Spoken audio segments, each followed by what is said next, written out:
تشریف لائے اور اپنی جو ہے زبان مبارک سے کچھ نصیحت کرے تاکہ ہمیں سمجھ میں آئے کہ دین کیا ہے اور کس طریقے سے سماج کے اندر ہمیں رہنا چاہیے۔ قال رسول اللہ صلی اللہ علیہ وسلم المسلم من سلم المسلمون من لسانه ويده او كما قال علیہ الصلاۃ والتسلیم۔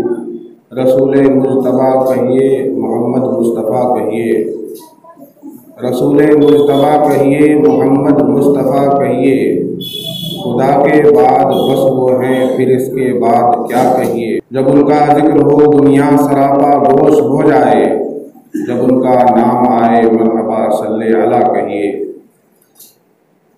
دوستو، عزیزو، بزرگوں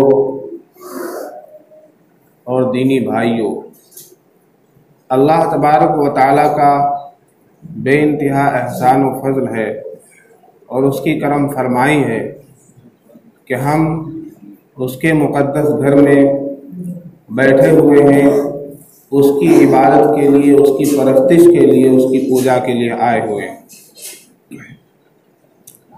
اللہ تبارک و تعالیٰ کی جب توفیق ہوتی ہے اور وہ ہمارے ساتھ نوازشات کا معاملہ کرتا ہے، ہمیں اپنی رحمتوں سے نوازتا ہے، تب جا کر وہ ہمیں نیکی کی توفیق دیتا ہے، نیکی کی راہ پر چلاتا ہے، اپنے گھر میں بلاتا ہے۔ لوگ کہتے ہیں ہمیں نماز پڑھنے کی توفیق نہیں ہوتی، مسجد جانے کی توفیق نہیں ہوتی۔ ہم کہتے ہیں اپنے اوپر غور کرو کہ تمہارے اندر وہ کون سی کمی ہے، وہ کون سی خطا ہے، وہ کون سی لعنت ہے کہ اللہ تبارک و تعالیٰ تمہیں اپنے گھر میں نہیں بلا رہا ہے۔ اللہ تبارک و تعالیٰ کی توفیق ہر اس شخص کے شامل حال ہوتی ہے جو اللہ کی طرف چل کر آنا چاہتا ہے۔ التوفیق ہوا توجیہ الاسباب الی مطلوب الخیر۔ توفیق تو کہتے ہی اس چیز کو ہے کہ جس کو بندہ چاہے، ایک نیک کام کی طرف بندہ چلنا چاہے اور اللہ تبارک و تعالیٰ چلنے کے اسباب پیدا کر دیں، یہ ہے توفیق کا مل جانا۔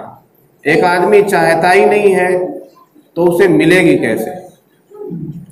آدمی بیٹھا رہے گھر میں اور سوچے کہ میری زمین میں کھیتی اگ جائے، دانہ لگ جائے، غلہ اگائے اور خود بخود فصل کٹ کر میرے گھر میں آ جائے، تو ایسا نہیں ہوتا۔ دانہ زمین پر ڈالنا پڑتا ہے، زمین کھود کر، ہل جوت کر دانہ اس کے اندر داخل کرنا پڑتا ہے، تب جا کر پودا نکلتا ہے۔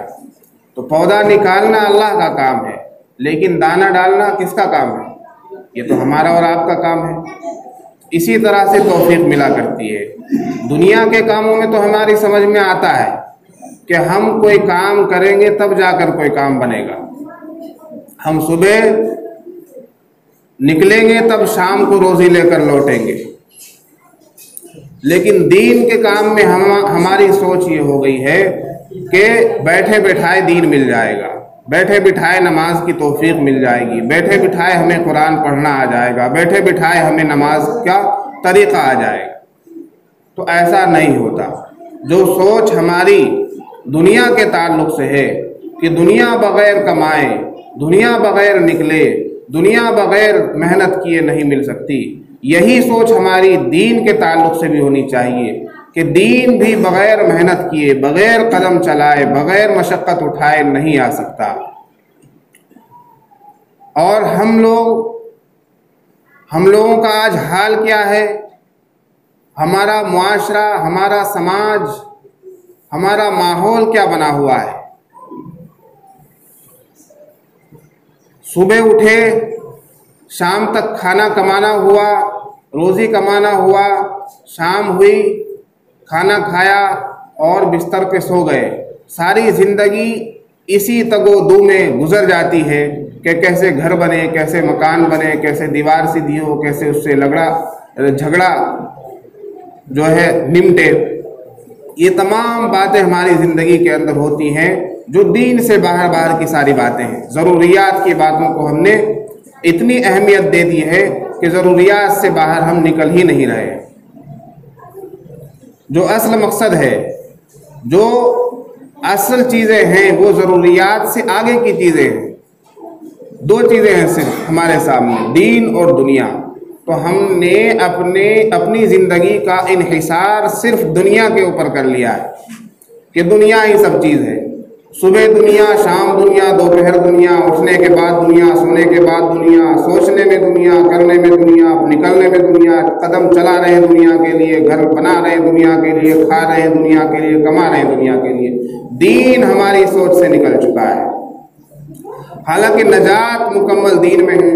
पैदा हम दीन के लिए किए गए, हमें मुसलमान बनाया गया ताकि हम जन्नत हासिल कर लें, ताकि हम खुदा को राज़ी कर लें, ताकि हम अल्लाह की खुशनुदी हासिल कर लें। लेकिन आज हमारी हालत ये है कि यकीन मानिए, अगर सोचा जाए तो बैठ कर रोने की ज़रूरत पेश आ जाती है कि आज मुसलमान अपने दीन से किस कदर दूर हो चुका है और दुनिया में भी कहीं कामयाब नहीं है। ऐसा तो हो ही नहीं सकता कि मुसलमान दीन को छोड़कर दुनिया की कोशिश करे और दुनिया में कामयाब हो जाए। हाँ, दुनिया को छोड़कर अगर दीन के लिए कोशिश करता है तो मुसलमान को दीनी कामयाबी भी मिलती है और दुनिया भी उसके मुट्ठी में आ जाती है। लेकिन अगर वो दीन को छोड़कर सिर्फ दुनिया की तगोदू में लग जाता है तो उसे दुनिया तो उसी कदर हासिल होती है जितनी उसकी मुकद्दर में होती है और वो दीन से बिल्कुल बेजार हो जाता है। हालांकि हमारी पैदाइश का, हमारी आफरीनश का, हमारी तख्लीक का असल मकसद दीन है। हम दीन से किस कदर दूर हो गए।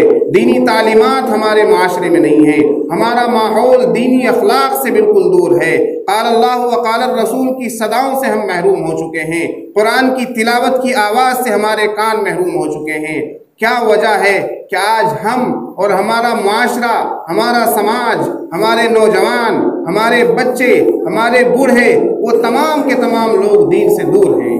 चंद अफराद होते हैं पंजगाना नमाज में जो जमात के साथ नमाज पढ़ लेते हैं, कभी 2, कभी 3, कभी 4, कभी 5, कभी 1 भी नहीं होता।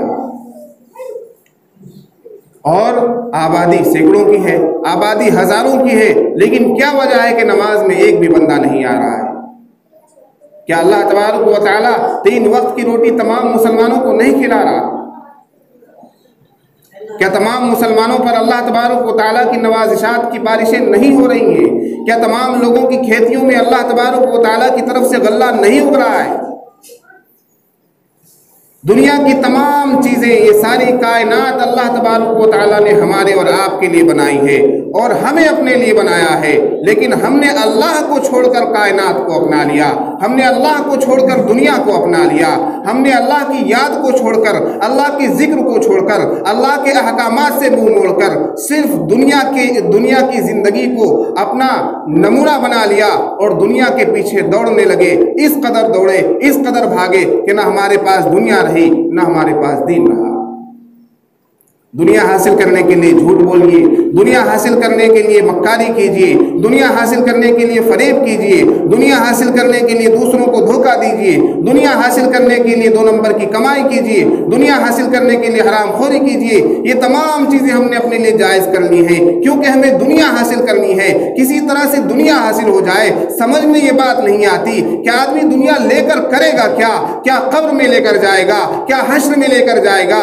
हिसाब किताब के मैदान में दुनिया को पेश करेगा, नामे आमाल में दुनिया को पेश करेगा, मीज़ान में दुनिया को पेश करेगा। आखिर कहाँ काम आएगी उसकी ये 2 नंबर की दुनिया, उसकी ये हराम की कमाई, उसकी ये जिंदगी भर की तगोदू और दुनिया जो कमा रहा है, ये कहाँ काम आएगी? कहीं काम नहीं आ सकती। एक नेकी काम आ सकती है जो इस दुनिया में रहकर हमने 1 सेकंड में, 1 घंटे में, 1 वक्फे में, 1 वक्त में जो हमने एक नेकी कमाई होगी, किसी का भला किया होगा, अल्लाह की याद में अपना वक्त गुजारा होगा, किसी से अखलाक से पेश आए होंगे और हमने मीठी बोल किसी के साथ मीठा बोल लिया होगा, तो ये चीज़ें काम आने वाली हैं, दुनिया काम आने वाली नहीं है। अगर दुनिया काम आने वाली चीज़ होती तो यकीन मानिए सिकंदर सबसे बड़ा बादशाह होता और सिकंदर की ज़िंदगी सबसे ज़्यादा, क्योंकि पूरी दुनिया पर हुकूमत थी, पूरी दुनिया पर हुकूमत थी। ऐसे ऐसे शहनशाह और बादशाह और राजा इस दुनिया में गुजर चुके हैं, आकर जा चुके हैं, जिन्होंने दुनिया के एक हिस्से पर नहीं, एक हिंदुस्तान या पाकिस्तान पर नहीं, बल्कि सारी दुनिया पर हुकूमत की है। दुनिया के आधे से ज़्यादा हिस्से पर उनकी हुकूमतें रही हैं, उनकी सल्तनतें रही हैं, उनकी बादशाहतें रही हैं। लेकिन जब वो मरे तो उनका हश्र क्या हुआ ये दुनिया जानती है। न वो दीन के रहे, न वो दुनिया के रहे, दुनिया ने भी उन्हें भुला दिया, और आखिरत में उनका हश्र तो सभी जानते हैं। फिरौन को कौन नहीं जानता? फिरौन को कौन नहीं जानता? उसके पास आराम व आराइश की तमाम तर चीज़ें थी। क्या नहीं था उसके पास? सारी दुनिया उसके पास थी। ये इतनी दुनिया वो कमा चुका था कि अपने आप को खुदा बना दिया और खुदाई का दावा करने लगा। हल अता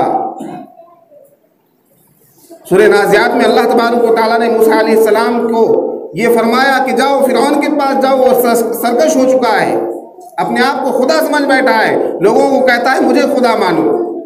क्यों?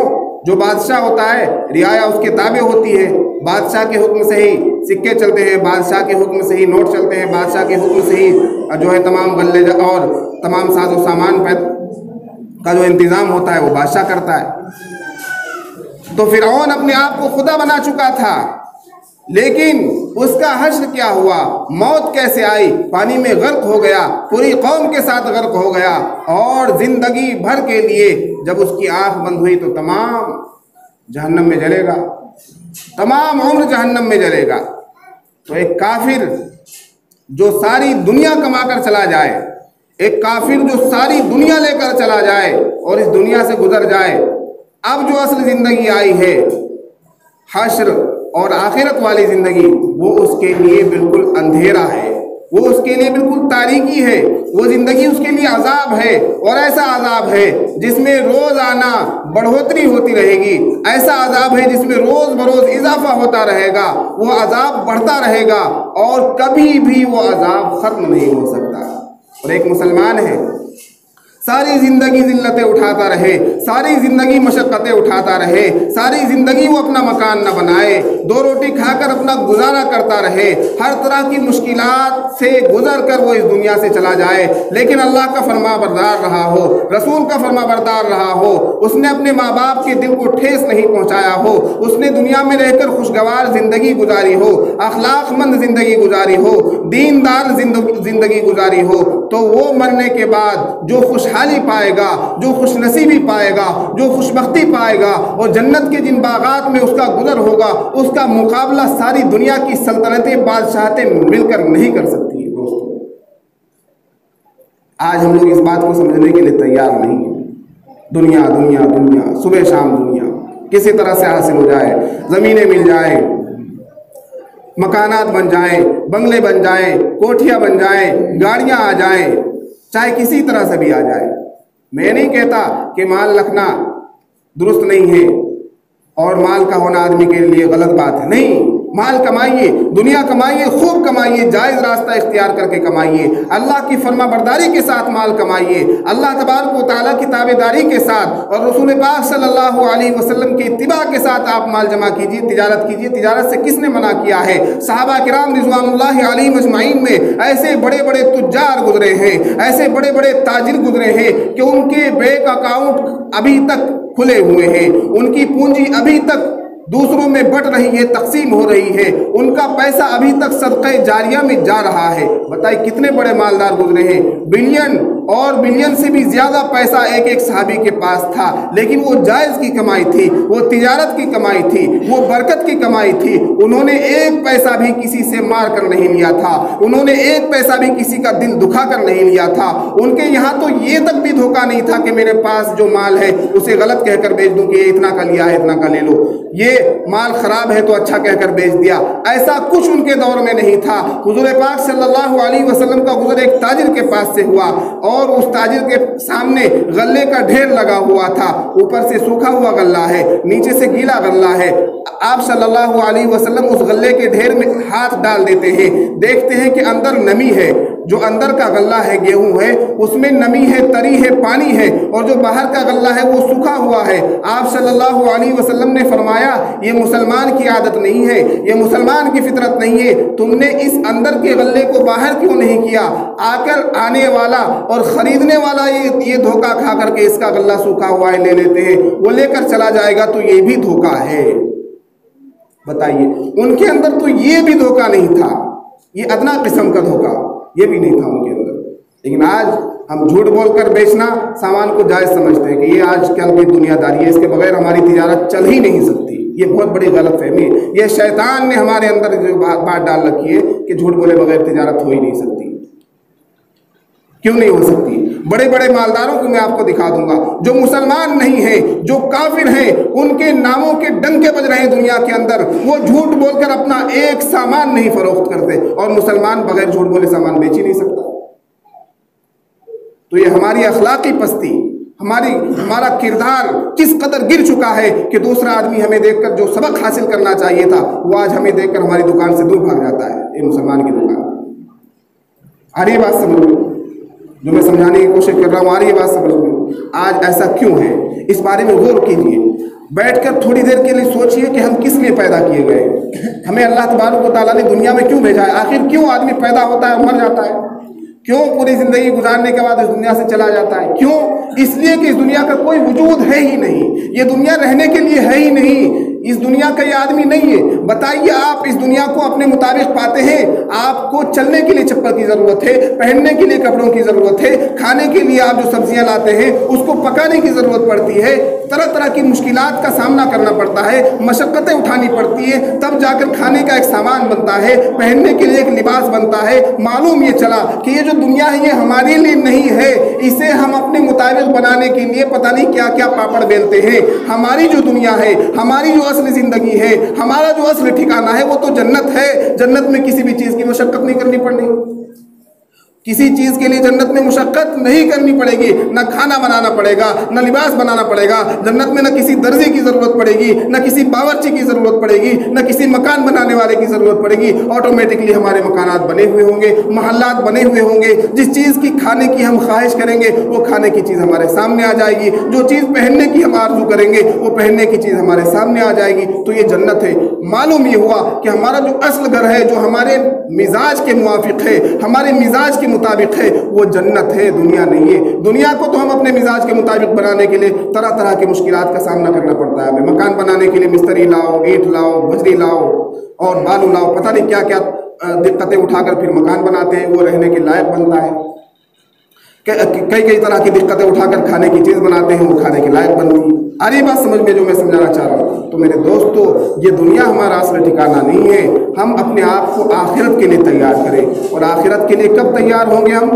آخرت، بس میں اپنی بات ختم کر رہا ہوں، آخرت کے لیے ہم کب تیار ہوں گے؟ جب ہمارا تعلق دین سے جڑے گا۔ اور دین سے ہمارا تعلق کب جڑے گا؟ جب ہمارا تعلق دینداروں سے جڑے گا۔ اور دیندار کون ہے؟ دیندار کون ہے جن سے ہم دین حاصل کر سکتے ہیں؟ کسی کو درزی کا کام سیکھنا ہو تو وہ ٹیلر کے پاس جاتا ہے، آ رہی بات سمجھ میں؟ کسی کو ڈاکٹری سیکھنی ہو تو وہ جو ہے ہسپتال میں جاتا ہے، اور جہاں جو ڈاکٹری کے کالجز ہوتے ہیں وہاں جا کر وہ تعلیم حاصل کرتا ہے، تب جا کر وہ ڈاکٹر بن پاتا ہے۔ تو دین سیکھنے کے لیے دینداروں کی ضرورت پڑے گی۔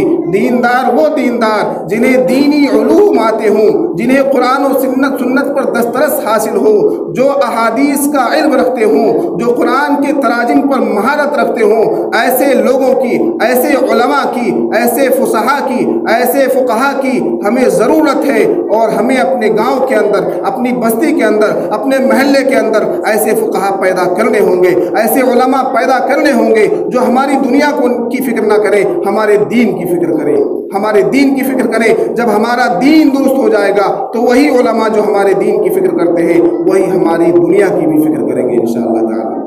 آج بتائیے، کہیں بھی مسلمانوں کو مارا کاٹا جاتا ہے، سب سے پہلے آواز کس کی اٹھتی ہے؟ سب سے پہلے کون؟ کوئی منتری آتا ہے؟ کوئی پردھان منتری آتا ہے؟ نہیں، سب سے پہلی آواز علماء کی اٹھتی ہے۔ اس ہندوستان کو آزاد کرنے میں بھی سب سے پہلی جو آواز اٹھی تھی وہ علماء کی اٹھی تھی۔ تو علماء جب دین کی ذمہ دار ہو جائیں گے آپ کے، تو آپ کی دنیا بھی سمجھ جائے گی انشاءاللہ تعالی۔ تو کریں گے انشاءاللہ سبھی حضرات۔ दीनदारों से ताल्लुक़ जोड़ेंगे, उलमा पैदा करेंगे अपनी बस्तियों में, अपने महलों में, मदारिस से जुड़ेंगे आप हजरात, मदरसों से अपने ताल्लुक़ को मजबूत करेंगे। ये सब को करना हर एक की जिम्मेदारी है, हर एक की ये जिम्मेदारी है कि कैसे हमारे माहौल में, हमारे मुआशरे में, हमारे इलाके में, हमारे गांव में दीन बेदार हो जाए, दीन जिंदा हो जाए। दुनिया की तो हर आदमी अपनी अपनी फिक्र कर लेता है। आ रही है बात समझ में? अल्लाह ताला उनकी तौफीक